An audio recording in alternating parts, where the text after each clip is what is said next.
Hello, hello, how is everybody? Waiting for YouTube to catch up with our shit. Doo-doo-doo-doo. Hello. I don't know. There it goes. Yay.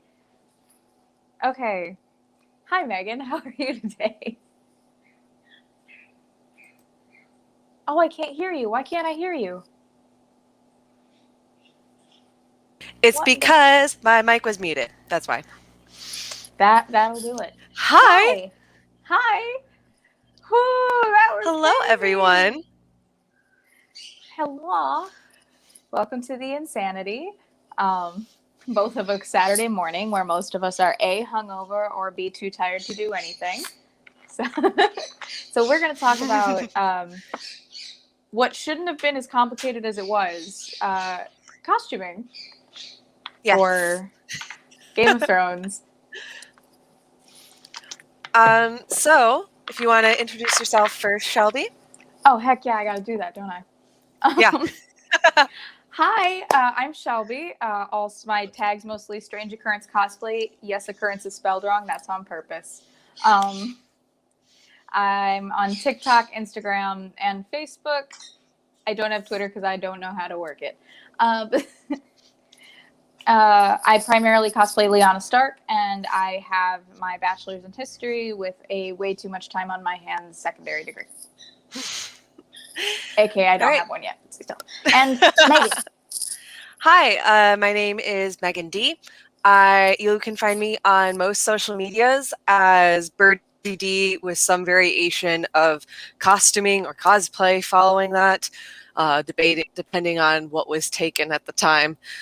And I am a garment and textiles specialist at the Henry Ford Museum in Warren, Michigan, where I make historical clothes for a living. I also have a bachelor's degree in fashion design and way too much time on my hands with regards to history. That's the best thing to have in regards to history. Too Yes. much time. So today we're going to be talking about the costuming, not only that is described in the novels in the world of, or in A Song of Ice and Fire and the other novels, but in the show as well, comparing the two and then jumping into real world influences that may or may not have influenced the costuming decisions in both, but also the textiles that actually were used, the methods that very well have been used, and everything that goes along with that. The clothes make the character in a lot of these cases. So yeah. But first and foremost, Megan, here's your disclaimer. Oh yeah, let's do the disclaimer. Woo! So, thing I like to say is, and this happens a lot when I go, you might know me online for doing rants about George describing bolts of lace, and I'm like, bolts of lace wouldn't be possible because bolts of lace at the time would only be about 5 inches, 7 inches wide, because that's how wide lace was made at the time. You could not make a gown out of that, or at least it'd be ridiculously expensive. So that's just how it was back then, has no place within fantasy literature that takes place in a fictional world. Authors can pick and choose from humanity's own history for inspiration, but fantasy writing is just that, a fantasy. Using such an excuse to wave away horrific atrocities, war crimes, violence, sexual and otherwise, against women and children, and other such tragedies also reflects a misunderstanding, thanks to the Victorians, of a large portion of human history that was complex and varied. However, if a loud, vocal portion of the fantasy community can get away with using such an excuse to overlook these tragedies that are so ingrained within so many fantasy series, I can then use it to roast the fuck out of these novels for their misrepresentation of textiles and clothing. Among other things. Among other things. Which is basically just like, people will be like, oh, like child brides, that's just how it was back then. Honestly, child brides they're kind of a rarity. They weren't that common. The median age for women and men to get married in the Tudor period was around 26, because if you weren't nobility, you had to raise your own dowry, which means that women had to go out and work for a living to create their dowry so that they would be ready for marriage. Yep, and especially if your family was not that prominent in the world, then it's likely you wouldn't have a dowry at all, and you just had to go to whoever you could. So that was a problem. History of Westeros made a comment saying that men like to exaggerate the size of their bolts, and I could not let that. Drunken the Darien, I wrote that disclaimer because I have said it so many times on so many different platforms, both online and in real life. I just hate when people say that's just how it was back then. Do you know why it was that way, or do you just like having a convenient excuse? Exactly. We are going to jump right in. We are going to start off the slideshow with going over some of the major houses, and we have pictures of how they were described in the books versus some of their costuming in the show, and then some of the real world influences pictures that we could find. I need to be on the right tab for this. So let's start with House Stark. So House Stark, for all that we love them, for all that we crave our wolf kids, their fashions, especially as main characters, were fairly simplistic, very natural, darker colors made with wool, linen, and different natural materials. Both in the book and in the show, their styles kind of are very similar. The only difference is the show tends to lean more heavily on the leather, and I think that's for a more decorative choice. But as far as historically, most of their outfits can be linked almost directly back to Viking fashion, even in describing Sansa, one of Sansa's first dress, the gray shift dress. It's very, very likened to a traditional Viking women's summer shift or summer dress. They're not, the Starks and most of Winterfell in the north were not really big on jewelry, and neither were the Vikings. If they did have any luxury items, they were typically brooches or woven metal bracelets or neck pieces, as well as beads or furs. Your clothing was meant to keep you alive. It was not meant to keep you pretty. The other big thing is Vikings were very well known to keep their hair long or in very intricate plaits. And we see that in the Stark fashion costuming as well, where all the men even keep their hair long unless they are meeting people from the south. The ladies keep their hair long, if not neatly plaited. I thought that was neat. Warren has a really interesting comment of they're interested in how Sansa and how she refashioned both the dress that Arya ruined with the blood orange and Sandor's white cloak.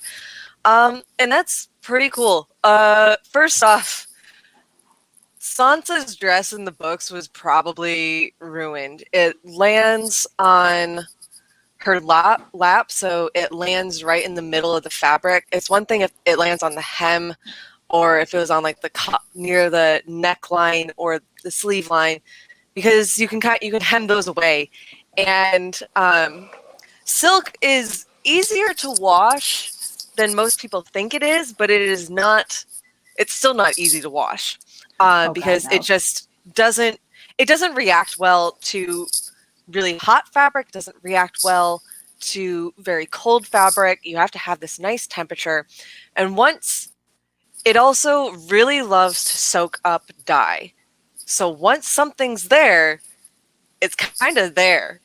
Even if you wash it well, she would either have to dye over it, or someone would have to dye over it. Sansa, as a noble woman, probably wouldn't be doing the dyeing, but someone would have dyed over it.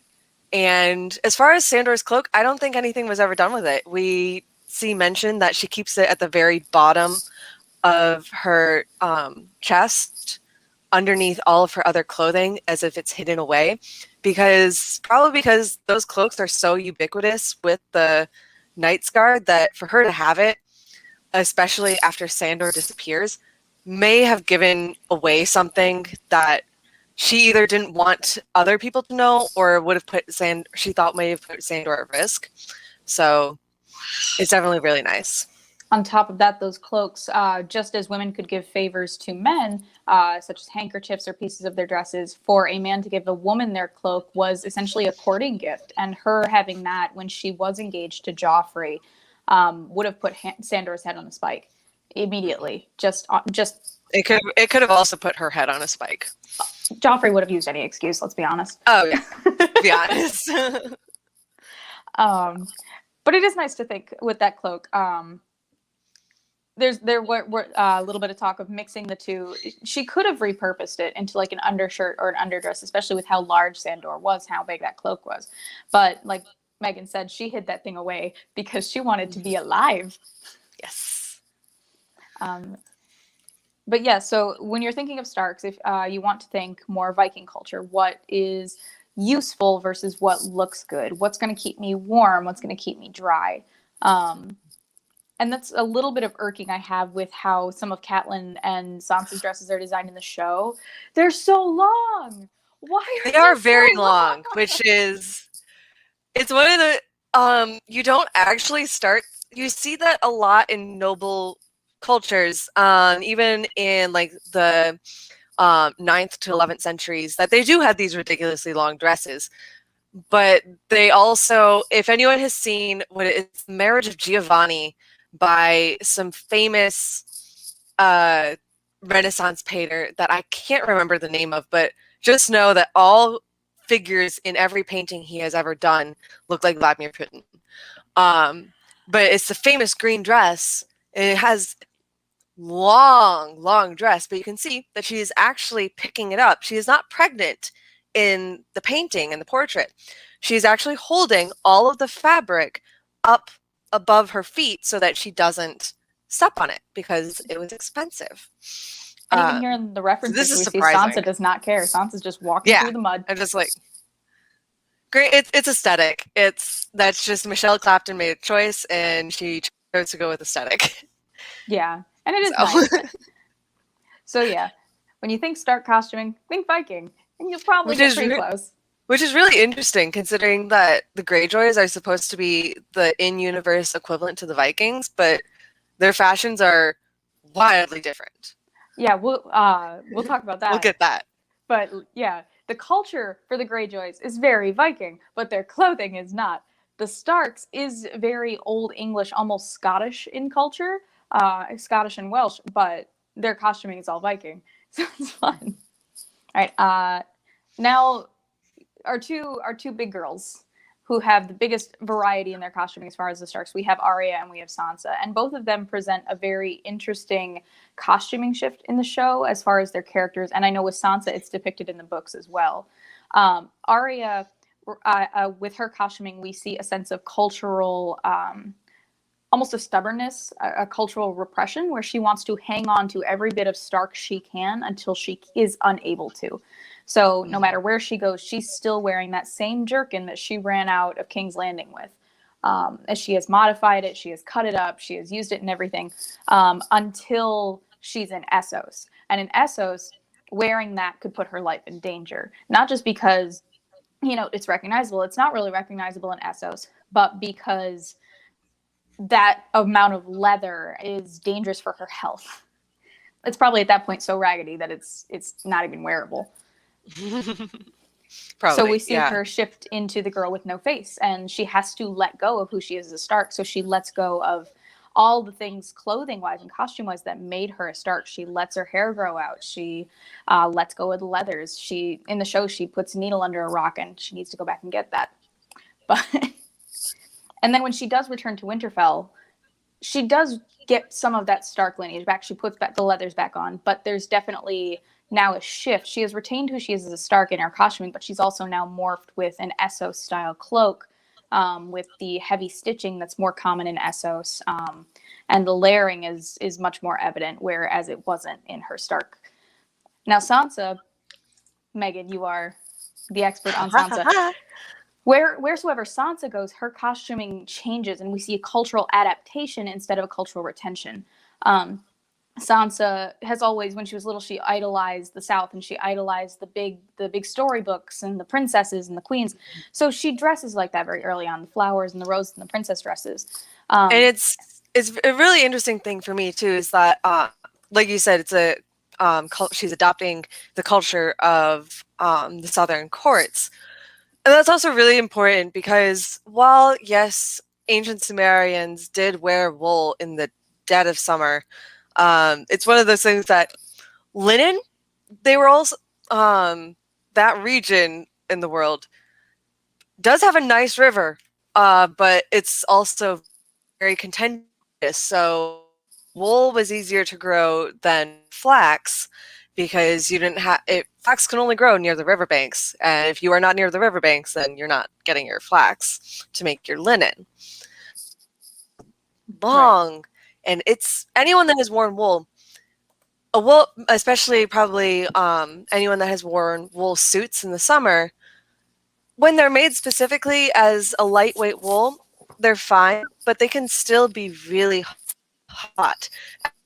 And in chapters that it was so hot in King's Landing that the common folk were just stripping off their clothes and jumping into the Blackwater Bay just to go swimming to get rid of the heat and just hide away from it.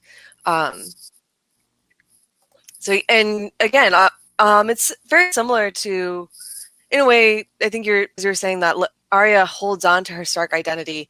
Sansa, in the beginning, is very willing to go into her role as a lady and as a lady of House Baratheon. It would, as she would think it would be before we know the truth. But after that, she, and even Michelle Clapton goes into this, that she's dresses Sansa in darker colors because she's trying to show Sansa as holding on to her Stark heritage in a way that is a little bit more subtle, but isn't going to get her killed, because if she shows any loyalty to her family, Joff is going to use that as an excuse to put her head on a pike. So, and her clothing definitely reflects like whatever dress she is iconographized. Mm-hmm. Oh, that's a word. In forever, sure. Whatever session, she tends to mirror the clothing of that person. So at first we have that naive Sansa where she's idealizing. So we have the rose gray dress, and then we see her nice wearing much more childish colors. And then she starts dressing a little more like Cersei with the double-sided neckline, the high intricate hair pieces, the wrap dresses. Mm-hmm. And then she meets Marjorie, and we see her style immediately start to mirror Marjorie and Olenna. And even as she goes into her darkest days, when she has to run with Sandor, she tries to hold on to a mixture of Marjorie and Cersei, because these two women are who she saw as stronger. But we also see, like in this fourth dress, we see hints of her mother's pleated necklines in there. So she's trying to bring her mother back in her mother's braids. And then she goes to be Elaine, and that was more Peter's stylistic choice. But even then, we do see Sansa morphing to fit what is needed, while also retaining who she is. And then we get her big bang back. That embroidery did not take 2 days. I can attest to that. I tried it by hand. That shit took 3 weeks. But even so, the Battle of the Bastards dress, she's finally like stepping back up, and it's still not true Stark fashion, but it is now a whole new thing. It is Sansa. It is the queen in the north. It is the she-wolf taking her reign back again. And then when she is properly stepping up over Winterfell, her outfits become more armor-like. She's mixing her father, her mother, and Cersei's fashion all together, and kind of mixing all her experiences in what is leadership. I lost Meghan. No, come back. She's mixing all that she has had in leadership into her outfits and become better for it. Meghan, come back. I need you. No! I'll go through the comments while we wait. Wonder if the wildfire residue turned into it. That's a good question. Meghan would be better at answering that. The wildfire residue. You're back! Yay! I'm back. Yeah, we're moving closer. Good. It's all good. So we had a question from from Lightbringers. If the wildfire residue could have been used as a tanning agent. Good question. I'm going to have to say no. Too volatile? Far too volatile. Wow. from what we've been hearing of, or what we know of, the formula, it's so volatile that alchemists were blowing themselves up to make it. And while there is some similarity to using arsenic as a dye, and arsenic is flammable, it is not so reactive that it would just explode upon touching it or mixing it with the wrong solution. You got to think someone probably did try, though. I feel like it would be, they would have to be people that wanted, there might be military aspects to it, of coating armor in that, so that if they were to go into battle, it'd basically be a suicide vest of going to battle. As soon as you get hit by fire, you are going up in flames, and so is probably everyone around you. I can definitely see certain players trying to do that and using that kind of method. Don't like the idea of it, but I can definitely see them trying. Yeah. But let's get off that topic and jump to our next house. We're going to jump into the Lannisters. The Lannisters, the House of Lions and the War of the Roses and all their nonsense. In the novels, their costuming is very flamboyant for what little we hear of it. It's very regal and aesthetically pleasing. It's gold and crimson, and they stand high as lions. I just mixed the Aaron and the House Lannister things. I am in a brain state. They are the pride, so they stand, because with GR being English, it makes sense that he would I put the people he saw as the true royals and the true nobles in very regal English aesthetics.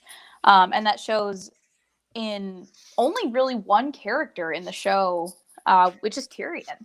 Tyrion's the only one who retains that English brocade, that the classic English styles of not using a lot of patterns, focusing primarily on what is this fabric, what is the color, because that's what's going to matter. Even in Jaime's armor, it's not English armor. That's Roman style centurion. Oh yeah, definitely. Tywin also does that centurion style armor. So for all the Lannisters are supposed to be very English in style, we see some of the most non-Eurocentric decisions as far as their costuming in the show. We see Centurion, and we also see, of all places, we see Meiji era Japanese fashion come into play. With Cersei, everything but her final dress is styled in the style of a Meiji era geiko or a geisha, where even though her hem is on the wrong side, which also may be a stylistic choice because the way she wears her hem is typically for funerals, but she's wearing a kimono style sleeve, not a bell sleeve. She always has a guard over her waist and midsection resembling an obi or literal armor, such as in the third dress. And her hair for many seasons is intricately styled up in these big, beautiful bouffants and braids and everything. Oh yeah.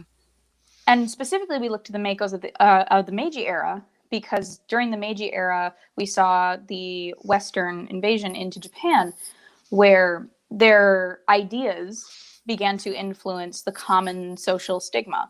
So in the idea of a geisha became, instead of prostitute, someone who was very sexualized, when in reality, a geisha or a geiko had spent thousands upon thousands of dollars to be properly artistically and intelligent and well trained, and they were allies to the emperor, and they were the highest artisan in some of the highest classes in Japan, and they had been just made out to be a whore. Yeah. And that, I think, suits Cersei very well, because for a lot of people, she's just the queen mother. She's just the queen. She's all this, but in reality, she is one of the star players on the stage, and she can move anything she needs to when she needs to, and no one's going to call her out on it until it's too late. Yeah. I don't know if you answered the dye question. So Julie asks, what would have been used to dye Sansa's dress from ivory to black? Honestly, anything. Dye can be difficult, or black dye can be difficult to make, just because it's not color fast. Black is very fast, very quick to fade. But iris roots make a really great black. Oak galls are like the they're like these balls that form on the leaf and stems of oak leaves. If you collect those, they can make a really great black dye. Rusty nails too. It wouldn't take much to dye it. So And and Lady Leaf, you're yeah. definitely right. Even their armor, but it was a mixture of Centurion and Japanese armor at the time. And when I was looking up reference pictures, Meghan, I found the day coats from season 1 for Jamie and Tywin, and I'm like, that's not English. That's not English. And apparently, the double-breasted waistcoat came into fashion in Japan for men at the time as well. So we're seeing that mirrored. I'm not quite sure why the costuming decided to go with that for the men as well, but perhaps it's just a tie-in to multiple cultures having that imperialist mindset. I'm not sure. I like it, so but I'm not sure. I'm very interested just because of what Michelle decided to do. I think it was said that, and it's kind of interesting that Michelle I think she was working on a project previous to this that had a lot of Japanese influence, and so this partially shit. You okay? No! We lost her again. It's okay. It happened. No. Oh, no.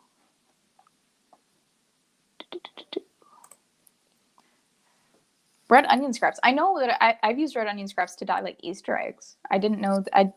I think that would work for fabric too. Come back, Meghan. I need you. But what do you guys think about the show using non-Eurocentric kind of things for the Lannisters, who were, as far as the book goes, very York. War of the Roses, Tudor versus York. They were styled to be this very English imperialist family, and I do like the costuming decisions. It just kind of throws you for a loop, don't you think? Mark. Meghan, come back. I don't want to move on without you. So while we have a minute, do you guys have any questions, any comments, or anything? I did want to note that Cersei's final dress takes a lot of ties closer to English, but more so from the Targaryen fashions. And perhaps that's her own descent into madness, but it could also just be the tone of that season. Yeah, I've dyed with marigold before. I think it's fun. Definitely. Oh, that's right. With them being in King's Landing and the Gold Company, it could definitely be just a show that where their reach is headed and making that visually apparent. That's a good point. Definitely. The costume designers did a brilliant job at merging these ideas so well into a Eurocentric kind of fashion. When Meghan gets back, we'll keep going with that. But let's jump on to the next kind of slide. So now we have House Baratheon. We don't have, in Molly, there's clay that's a light tan color while dry, but somehow permanently dyed. Huh, I know that there's something, that henna's a lot like that, Lady Leaf. I don't know. That's really cool, though. So with House Baratheon, in the novels, they're got a very specific style to them, and George R. R. Martin has said himself that while Robert was based on Henry VII, a lot of his personality traits and a lot of how he was styled and his mannerisms came off very Henry VIII instead. And that makes sense. But in the show, Renly we only really see in his armor or his underclothes. And Robert we either see naked or in his traveling clothes or in the singular doublet, all of which are not really good indicators of Tudor fashion. But with the proper Baratheon style, we see it a lot with Stannis and Shireen and with, of all people, Joffrey and Tommen, who are styled in their paternal fashions instead of their maternal fashions in order to keep them keep the illusion alive, so to speak.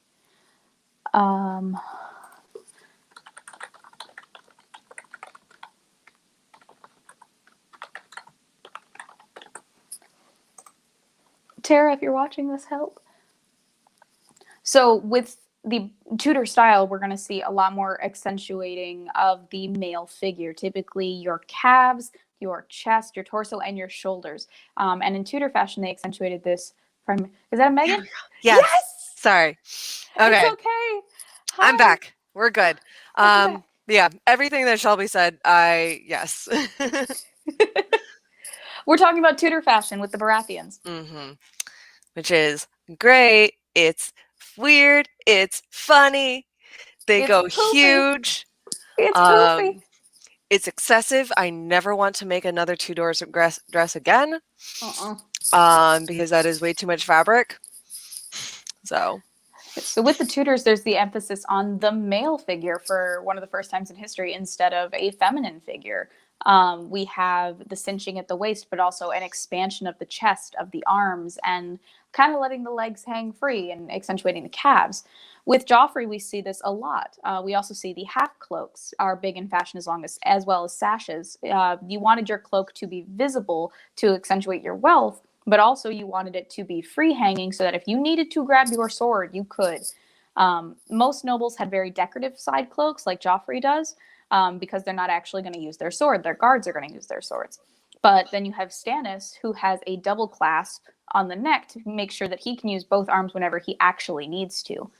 Tommen also wears this kind of style, but his is much more dulled down. I think a lot of that in the show has to come from him. He doesn't really see himself as a man, even with Marjorie. He's very, even though he's a little bastard in the novels, he's worse than Joffrey. But I wouldn't say Tommen's worse than Joffrey. He's younger than Joffrey. He's a child. He's younger, and he's being given free reign of a kingdom. He's a child. All he wants to do is ban cabbages. He wants to ban cabbages and play with Sir Pounce. That's all. It starts with cabbages and cats. He's a sweet boy who has done nothing wrong. So that's where it starts. But it's the attitude things. Honestly, I don't think he has any of the sociopathic tendencies of Joffrey. He's just a little child who even if he does live to be that long, would probably be a very ineffectual ruler just for simply not being allowed to rule anything. He gets to have no say in his own reign, or his own regency, so that would probably lead to other issues. I would not put it past G.R. Martin to make a direct link over to Edward VI with Tommen. He's making it very apparent already, but if Tommen gets sick or suddenly is assassinated, we'll know it's, yeah. But to be fair, Edward, when he did get control for the short time he had it, he established artist schools. He established liberal arts colleges. He was known as the king of the arts. Yes. So we can hope and pray that he's nothing like his brother, but that attitude gives me worries. He's just a sweet boy. We also see the Tudor style coming in with Shireen. Her novel clothing very much so looks identical to Tudor girls' wear at the time. It wasn't very decorated. It wasn't meant to be. And for a little girl, once you hit puberty, you were kind of fucked. And women's dresses, Melisandre has a kind of a I don't want to say dumbed down version of a Tudor gown, because her waistline is much more Victorian in style than a Tudor, which would have the flat front, flat sides. But it's Melisandre. We're not going to change her. Melisandre is meant to be a femme fatale. She gets to look sexy while everyone looks weird. It's definitely. And so with Shireen, we see the flat everything, and she's even her attitudes and the way she's dressed, she's meant to be this very innocent, kind of a queen before she's a queen kind of figure. She's very smart. She's empathetic. She's sweet and kind. And I think that's why she's seen as a threat almost to Melisandre. Because while Stannis is at times very blinded by his revenge and by the crown, Shireen can see past that. And that might be a problem for our good Red Witch. Oh, But that's yeah. going into characterization. We're talking about costuming. Exactly. We don't have to talk about how Shireen will burn. It's fine. We're not talking about that. Brassica Baratheon. Let's go on to the oh, that's the wrong. There we go. Greyjoys. Greyjoys. So We weird. we love them, but we hate So them. fun. So dysfunctional. Absolute dysfunctional, broken family that will kill each other and then mourn about it later and then laugh about it. Probably. So, in the books, the Greyjoys don't really have a set fashion. They're a little mismatch of everything. They have the Stark leathers and the Stark furs, but they also have very Dornish style color palettes. What pops of color they do have are orange and red and golds. Or, like Euron, gray, more gray, more gray. Yeah, and it's pretty interesting, especially when guys, Theon can't or comes home for the first time after he's been a hostage with the Starks. He's wearing this nice fabric, and his father looks at him and is just like, "You didn't earn any of that. So, what the fuck or what the hell?" And it's quite interesting because you just see that they don't have a set style because their set style is basically just taking whatever they can from those that they raid and pillage.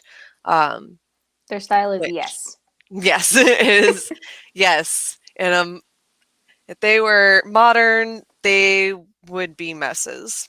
They already are messes. I was going to say they are messes. So, and instead of going with their more characterization as Vikings in the novels, where they were pillagers, they were raiders, they were travelers and traders, in the show we see a very early century pirate, very early 19th century, late 18th century style English piracy, where you have the long weatherproof coats that looked like they've been dipped in salt water repeatedly. Probably were. Well, and even just looking at the cloaks right now, they're unlike the fancy, not even fancy, the simple cloaks of the North, but they have these huge cartridge pleats that take ages to do. The Greyjoy cloak is very simple. It's basically just a rectangle that they just draped over their shoulder. Yep. Put some holes in it, you're good to go. Put some holes. There was no time spent because time is being used in doing other things, such as getting as much out of the land as they can, because there's very little to get out of the land, and then sailing. So. And that's why we don't really see armor on any of the Greyjoys aside from Asha. I almost called her Yara. I was going to punch myself. Technically, Victarion in the books, Victarion is one who goes into battle in full armor because he's like, and I mean, I guess a lot of the Iron Islanders, it said that they do that a lot because they aren't afraid of drowning. So just wear as much armor as possible so you are protected, and even if you do get thrown over the side of the ship, it doesn't matter. Your God's taking you home. It's fine. And there's that idea of dying in glorious battle that links back to the Vikings. So with those two elements, we have from the show, they have the idea of piracy and almost a cruel tone to it, whereas in the novels, for as weird as the Greyjoys are, there isn't a cruel tone to it. It's just dysfunctional family nonsense. So it's curious because these two factions historically were at war constantly until the Viking Age came to an end. And in the end, we can say Viking culture kind of won out because we have more elements of the Viking culture in our modern day society than we do traditional English. But even clothing wise, we see more piracy. We see, oh, that's mine now. That's pretty. That's mine now.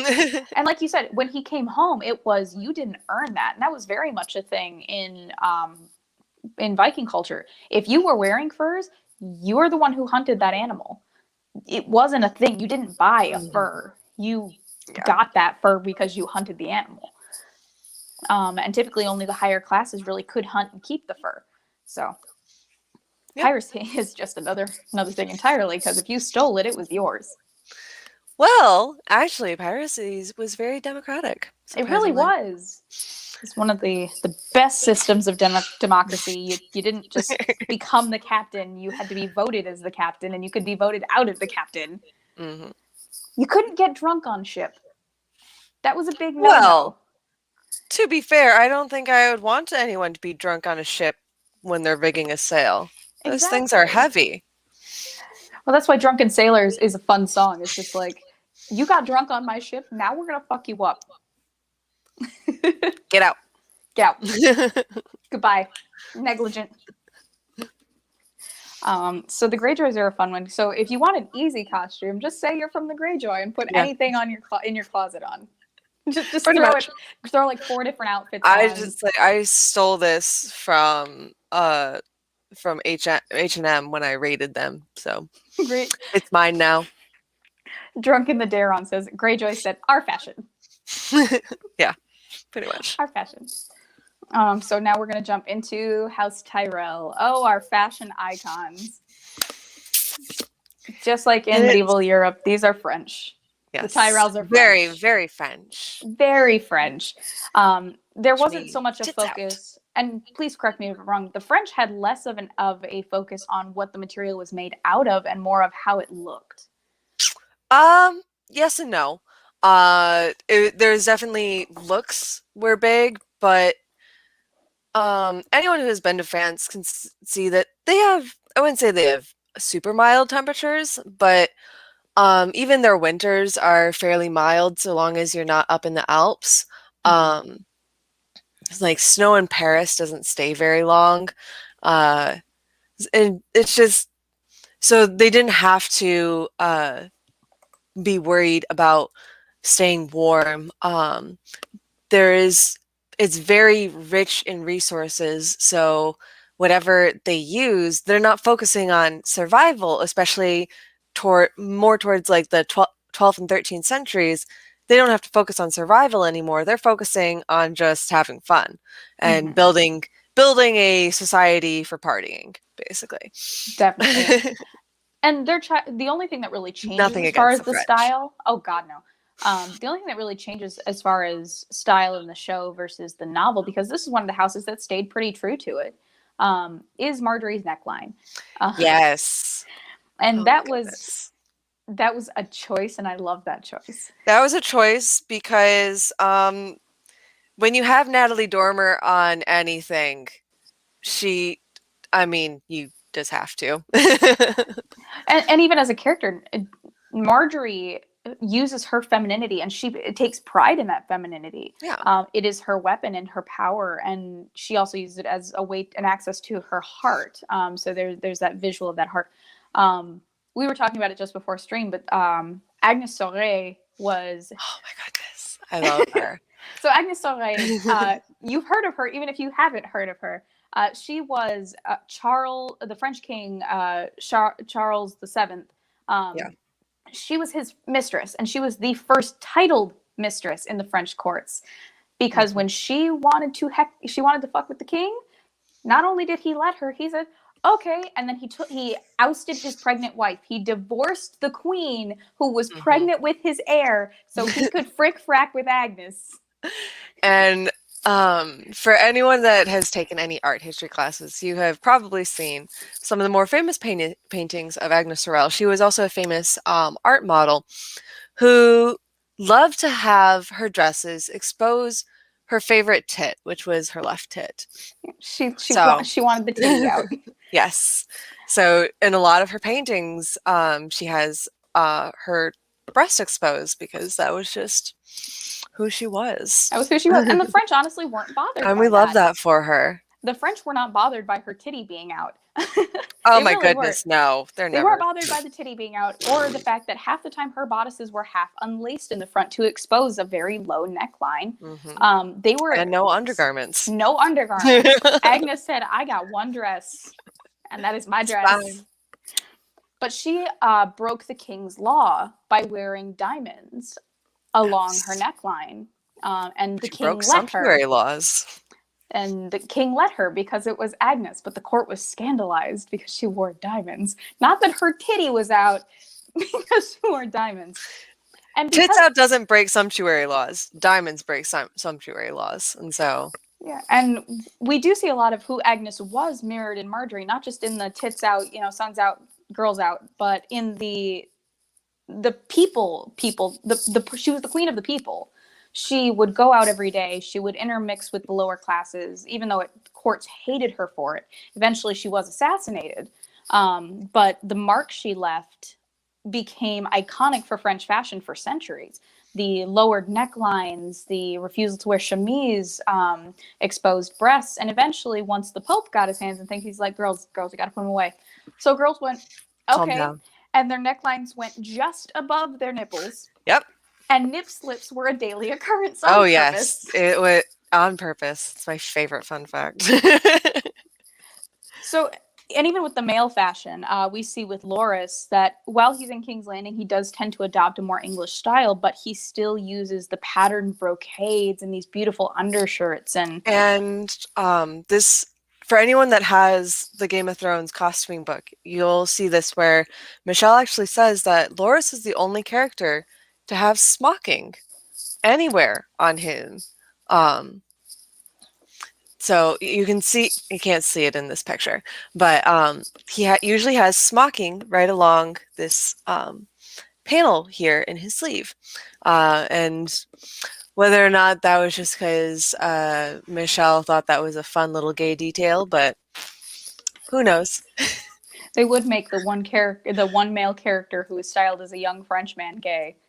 Of course. He's supposed to be an Achilles, but let's be honest. He's a Patrolicus. He's supposed to be Achilles, though, but... I know, but he's a good boy. He's the good boy.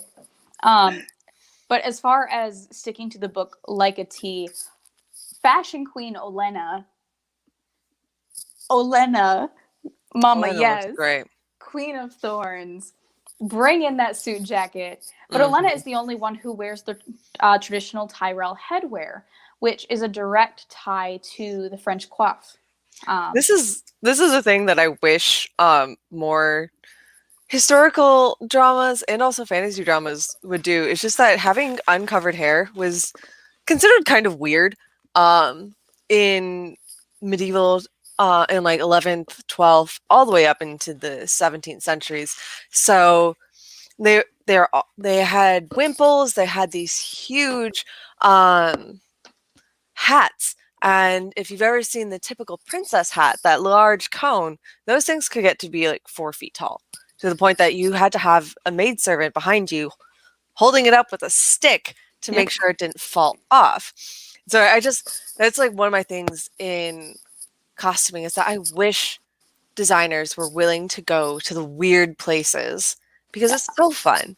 I mean, look at Alana. She looks amazing. Yeah. And granted, this was because because her actress didn't want to be in hair and makeup for hours on end in the morning. So she's like, put me in something that I don't have to do that.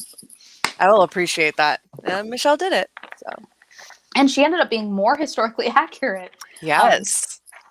Going along with what you just said, I would kill someone to see a Brittany, a Brittany coif, a Brittany lace coif hat on somebody. That would look great. That would look so much fun. You don't know what they are. There is these it's a cone of lace. Tiny lace crowns that can get up to like 3 feet tall. They are cone hat of lace. They are so much fun. And it's all hand woven lace. Like, it is blasphemy in Brittany to not have that lace hand woven. Yeah. The birds are going mad because they hear me talking and they want to be included. So yeah, House Tyrell, we have a lot of French fashion. You want the patterns. You want the pretty. You want to be noticed for what you're wearing. Bright colors. Yeah. Whereas in English courts, what you're wearing should show your wealth, but you want to be seen beyond that. Mm-hmm. All right, so let's... House Martell. House Martell. Martell. Martell. Oh, this was a weird one. Yeah. This was a weird one because, and you brought up a brilliant point when we were talking about it, that the Martells, G.R. So Martin said it was Mediterranean. They look more Persian. fandom has, and this, I mean, anyone that was around when Pedro Pascal got cast as Oberyn Martell, there was a huge discussion of people being like, oh, he should be darker or he should be lighter, and because it seemed as though the fandom as a whole had read about Dorne and taken and said, oh, this seems very much like the Indian subcontinent. And just ran with it. And George came out and was like, well, I based them on Mediterranean culture. And I'm like, honestly, though, did you? Because when you have like the three you have like the stony, the sand, and the salty Dorns. And yes, you can fit that into the Mediterranean region, but honestly, that works perfectly within the Indian subcontinent. Because there is a vast range of geography, and the way that they're describing it with these beautifully designed palaces with medallions and everything. Yeah, Tom, that was a wild time to be on the forums. That's very reminiscent of like the Mughal can't pronounce that. India. The Mughal Empire and Byzantine architecture. And so it was a very interesting time to be on the forums. And it was very interesting because a lot of artists, both fan artists and semi-official artists, were also using that idea of like, oh, well, it's more like East Asian rather than Mediterranean. Because if someone was to tell me something that is based in Mediterranean culture, I'd be like, so like a peplos? And no, apparently not. But yeah, no. Even in their costuming in the show, they tried to reflect that, but they didn't go full Mughal. They did stick more to the Byzantine and the Ottoman. The gowns I found here are all men's gowns, and this top one is a women's gown, but they're beautiful. They are gorgeous. So They're these beautiful fabrics that can be easily movable with center waist cinching. The one in the top left is actually an Iranian men's coat.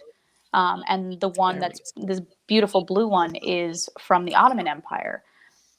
So with the menswear, especially with Oberyn, we see much more of the Byzantine, of the Ottoman, whereas with the girls, we see much more of the Persian and the Mughal. And that pulls it into those ancient cultures as well, because until the Crusades happened, these empires were very equalist. They were it doesn't matter if you're a man or a woman, you can still hold power if you can prove it, and if you were born into the right strata. Yes, right strata was important. Oh, your strata mattered. Your gender, less so. But even with the genders, they were a very maternal society. You respected your mother. Your mother was the end-all, be-all of your household. It was one of the few cultures who did that in the main Euro-Asia continent. And then with their dress, for as much as I don't know how I feel about them exposing her chest as much as they did. She's gorgeous. She deserves the plaudit. But I feel like it was just an excuse because the rest of her gown is very European, and they could have gone much more for the vibe they were going with Dorne, instead of just saying, "Oh, she's from a warm continent. Take her clothes off." No. No. Well, I mean, you look at the Berber culture, and a lot of Saharan cultures actually wear so many more layers of clothing, mostly to keep the sun off them, and also when the sun goes down to keep their internal body heat inside. It is interesting, and take a shot every time I say interesting. Pretty much. But the crown was the glory because it was a direct tie to Justinian, and it was it was really good. And Theodosia. And one thing that is in current news that is actually amazing for me, and for anyone that is interested in textiles is that within Myanmar, Burma, and India, there is currently a movement to revive the textile industry that used to be there, that used to be huge until British Empire came in and basically said no because you're overpowering our own textile industries. But so anyone who has done historical costuming, you know that you've seen like these beautiful muslin gowns made of really fine muslin, and you just can't get that anymore because it's not made like that. That's not how muslin is made. Honestly, I use muslin to make mock-ups and everything.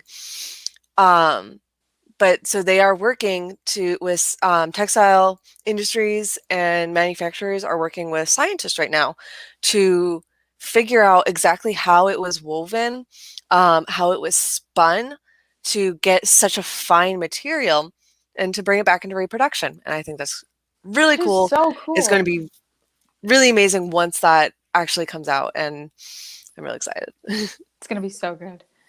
All right, House Targaryen. This one's a weird one. This is an ungodly weird one because they don't have a set style in the novels. The only time we see them is they're dressed very militaristic style. They always have chainmail, they always have armor. Even when they're dressed nicely, it's always got armor pieces on. The closest thing I could really find were depictions of the Round Table and Arthurian knights and Arthurian styles. But even that wasn't quite right because their armor was depicted as scale mail or chainmail, so it always brought in elements of the dragon. And we see that depicted even in the show with Dany and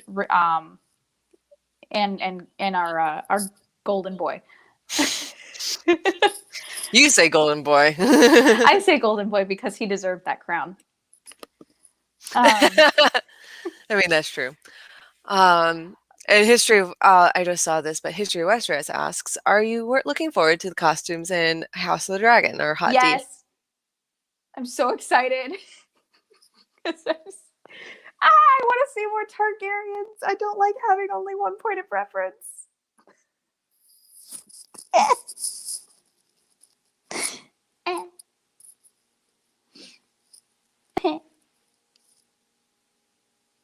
Meghan, I can see you talking, but I cannot hear you. But anyways, I don't know if Michelle's coming back. I can't remember if they've announced the designer, but it's very interesting because Michelle has set a precedent for in-universe Targaryens. Oh, they did? She is. I've just heard that Michelle is the designer. Yes. Oh. Janie Tamime. Okay. Westeros. Is Janie Tamime. I can't recall off the top of my head what she has done before, but I am really looking forward to it. How do I hope they costume House of the Dragon? I'm not entirely sure. I kind of hope that they use a little bit more of the house colors, even though that's not technically historically accurate. Party colors is one thing, but honestly, most people would be in just whatever they could wear. Yeah, so. Natural dyed colors. Mm-hmm. And of course, we have our only point of reference, which is Dany. And Dany's costuming is a whole other... Dany gets her own category. Yeah. Dany gets her own category because she has a whole life separate from the Targaryen, even though she says she wants to be just like her family. But the only family she really knew was Viserys, which is terrifying. So her costuming, we see another slow shift, and that characterizes who she is. We first meet her in this beautiful, soft, silken gown that barely covers anything, and she is a child, whole-ass child. And she's given to Khal Drogo, and she wears the fashion of that area of the Dothraki. So she's wearing hides and everything. And she kind of finds a proper family there. So she adopts them as her family, and she starts wearing the blues, their power color, in all of her wear. Until she starts reclaiming who she is as a Targaryen, or who she thinks she is as a Targaryen, and she melds into leading Essos as this pure mother figure with the whites, and then into the reds and blacks of her home. But all of her gowns up till that reshift back into Westerosi fashion, we see direct ties to the Mediterranean that G.R. Martin oh so loved to say that Dorne was, when in reality they're not. So this is like when if someone was to say it's like based on the Mediterranean region, this is where I'm like, because you have the peplos, you have the Khitan, and the Hemea, and those were the beautiful draped gowns of ancient Greece and Rome, and the Etruscans and Minoans and Mycenaeans, all of those. So yeah, just beautiful, and I just adored it. The pleating that they did in Dany's costumes was amazing. I have that company that they had to go through is amazing. They are very popular among people that have to pleat that stuff like that. Definitely. And with Dany, it's a much more subtle shift than we see with characters like Sansa or with Cersei, because she's slowly regaining those pieces of who she is as a Targaryen. I know it was a thing when the 8th season came out, people finally started counting her braids, and they realized she was adding another braid for every single mass battle she won. Mm-hmm. Which tracks for Dothraki culture. It's the one thing she pulls from Dothraki culture that she keeps, no matter what. She goes from the blues into the whites and into the pleating, into the solid colors. And she goes from this very innocent, almost nymph-like figure to a battle-hardened Athenian Spartan woman, and then into this mother figure, kind of completing the circle all the way around, because she comes back to being the crone, the mother of dragons, and then dead. But she's still revered as this young queen. Yeah, definitely. So it'll definitely be interesting to see how they do that in the books, where we go with Winds of Winter. Mm-hmm. Sorry about the birds. They're very enthusiastic about Daenerys. Yeah. Because she's dead in the show, but like depending on where GR actually wants to take her, that fashion may continue to change. She may not end up wearing Targaryen fashion. She may take throne and decide to go full Dothraki, or she may adopt the Stark style. Mm-hmm. But with Targaryen fashion, we want to focus primarily on not Dany, because Dany, until the very end, does not do Targ fashion. She very rarely wears the high collar. She very rarely wears the shoulder pads or the chains and the military pleating. She doesn't bear sign of the dragon until she is in Westeros again. And that's kind of interesting, especially considering she's kind of technically the last of her line, aside from the Blackadder. Mm-hmm. So I really want to see them meet up and see what happens. I would definitely be interested in that. So next is House Tully. This, we had to go off some crazy ledges. Oh, yeah. So, and part of it is that, because even in the books, we really only see Tully clothing described in military outfits, which it was interesting to me because we do know that the Riverlands are the fighting grounds of the Westeros. It's a fertile area, fertile land, and so they're constantly the battlegrounds of like the Westerlands, the Stormlands, the North. That's just where every battle seems to meet up in the end. So it would make sense that there is some of that reminiscent of just constantly being in the mode for fighting, because that's what's happening constantly. But even when we see Catelyn's gowns, and even some of Edmund's, they're very simplistic, which for me reminds me of like 9th and 11th century English courts, of the heavy gowns that are basically just rectangles and triangles put together to create something that resembles an outfit. And yeah. The Tullys are quick and easy because the Tullys pretty much grabbed what they could. In the show, they're all designed off fish. Mm-hmm. Their armor is weird. It looks like fish. And Catelyn's gowns are very reminiscent of Edwardian fashion, I guess, to make her look more sensible. But Megan's absolutely right. They much more likely to just grab it, wear it, put it over your armor, go. This is a land that, even though that is fertile, it's basically the breadbasket of Westeros, seems to constantly, at least from a social standpoint, seems to constantly be ready or preparing themselves for battle, because that's just how it has been. Yeah. We are running out of time, so we're going to quick tap on Dothraki and then Megan's. Yeah. Because the Dothraki took from everything. We had direct lines to Polynesian culture, to Tahitian culture, specifically to the nomadic tribes of southern and northern Sudan in Africa. And we also have ties to the Comanche culture in the United States, in the Plains Indians. So yeah, the Dothraki weren't a singular culture. Their culture was based on the Huns and the Mongols, but their costuming was taken little bits and pieces from all these kinds of people who wanted to intermix the earth with themselves. Mm-hmm. All right.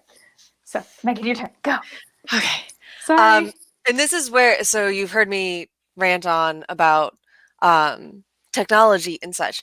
And that's because there are certain constants in all throughout our history, is that for something advanced to exist, there has to be a history of successes and failures that it can build upon.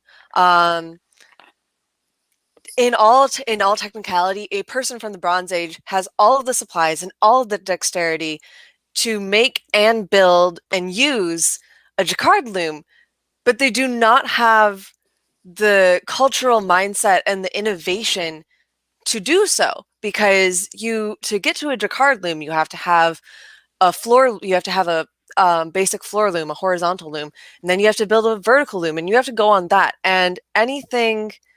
So you have to have that certain mindset. There has to be the meeting point between technology and innovation. You can have ideas, but if you don't have the technology, it's not going to be. You can't make it. But if you have the technology and not the ideas, you can't move forward. We have the technology. That's great. Do you know how to use it? No. No. Yeah. Do you want me to go to the next one or keep on? Okay. And then this is just kind of going again. Jacquard looms only make jacquard fabric. And if you've ever seen one of these looms, they are huge and they have massive cards and are actually the predecessor of early computers, because they use a punch card to send data to the loom that tells it what shifts or what heddles to lift up. And then there's the knitting machine, which made knitting simple, faster, less labor intensive. It was made invented in 1589, but wasn't really popular because Queen Elizabeth at the time didn't really like the denier. Her stockings that were made by hand were much better in her opinion. And it's these two inventions that you need to get to the point of a lace making machine. So going to the next slide. And the reason I am focusing on lace is because in my opinion, one of the more popular descriptions of Sansa's wedding gown when she marries Tyrion describes, and this is from the book, describes a panel of lace that goes to a deep V right below her belly button. And for me, this has set me off on so many rants of just the lace that a modern reader thinks is not the lace that would have existed in this time during medieval Europe, because, like I said before, they do not have the technology to get there. And based on what we know of Westeros and how their textiles are made, they also have a very similar technology where lace is still being made by hand. So it can't be big. However, there are some types of lace that you can make on a loom. Brooks Bouquet, Danish medallions, lace Bronson, canvas and huck. If you want to go to the next slide, and you can see exactly what this lace looks like. Yeah, so pretty. It's so pretty. But a modern reader, this is not what they think of when they think of lace. That's No, not this is not even my first thought when I think of lace. no, this looks more like a blanket. Yeah, so well, it's being woven on a blanket loom. So That's fair. and that's just, if this was what George was thinking, great. I don't think it was. No. He was probably thinking very wedding gown, Mhm. artificial lace. And last Yeah. time I checked, they don't have a bunch of tiny magical spiders doing that kind of stuff. No. If you go to the next slide, this one shows the basic shapes. This is the tunic and pelotes of Leonora of Aragon from 1244, found near the city of Burgos in Spain. I think I'm pronouncing that correctly. Form-fitting gowns or form-fitting clothing, we do see it around this time in the Persian Empire or Byzantine empires, and they do have fitted trousers, but these are they're custom made, and granted everything is custom made, but these looser gowns are easier to make and they waste less fabric, and that is important to remember. Is that they don't have as much fabric because fabric is labor intensive. Vikings, a ship could be made in 6 weeks. The fabric for the sails took almost 2 years to make. Yep. So, next one. Yep. Oh, then undergarments. So this is undergarments that were found in Austria during a dig. They're from, we guess, about the 15th century based on the dig. And this anyone that has breasts, they need to be supported in some way. Yeah. And so this, from what we can gather, these were, I have my live audience laughing. Making Tail crude of the titty. Tail of the titty support. And this is really great because you can see how well or how close it is to a modern bra. But for anyone that has worn a deep V gown, you know that you can't wear this type of bra because unless you want your bra to be seen, you have to have something that has underwires in it. And based on what we know of Westeros metalworking technology, I don't think they have the technology to pull steel that thin and keep it as strong. Things like pulling gold and bronze for jewelry is totally easy because those are semi-soft metals. Or I shouldn't even say soft or semi-soft, but anyways. Marjorie wearing sticky bras is essentially what we know. Yeah. So when that whole description of because she does she has her underclothing made of a beautiful ivory silk, and then she's wearing a deep V dress, and I'm like, you would see this. She is not Agnes Sorel. George, what are you writing? So. Oh, yeah. No, go back. I hit the button too soon. That's fine. So, and that's just, and then there are, following this or a couple of centuries after this, is when you start seeing, actually not a couple of centuries, about a century after this is when you see stays coming into use, and which gives, you see this in the tutorial period of giving you that conical shape, followed later by corsets, which is more hourglass, and then we get into girdles and everything, and that's a whole other discussion. Oh yeah.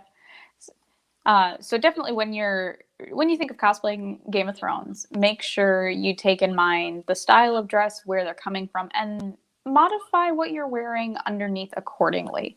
Because if you are wearing a Tully gown, you're pretty much fine anything because they're going to cover. But if you are wearing something, say, from Dorne, you're going to want to go with something much lighter. You're probably not going to want to go with a bra or anything like that. You're better off getting a sticky bra. Mm-hmm. If you're doing Stark, go for it. Just make sure it's something light underneath and you got a fan nearby. Yeah, pretty much. Always wear a chemise underneath any Oh my God. stays and corsets. Your body will thank you. The amount of times that dumb little tiny cosplayer Shelby wore a corset without a shirt underneath. Ooh. Oh, I was dumb. Oh, I was dumb. And when doing corset, put your boots on first. Yes. You won't, because otherwise you're going barefoot. There is no choice. Pretty much. All right. So now, in conclusion. In conclusion, have fun with your stuff, but keep in mind where it comes from. Mm-hmm. Fantasy humans, unfortunately, have a very bad habit of nothing truly is our own. We like to mimic our ideas and mix our ideas from different cultures that have already used them. And that's not a bad thing. That's how we learn. That's the beauty of humanity.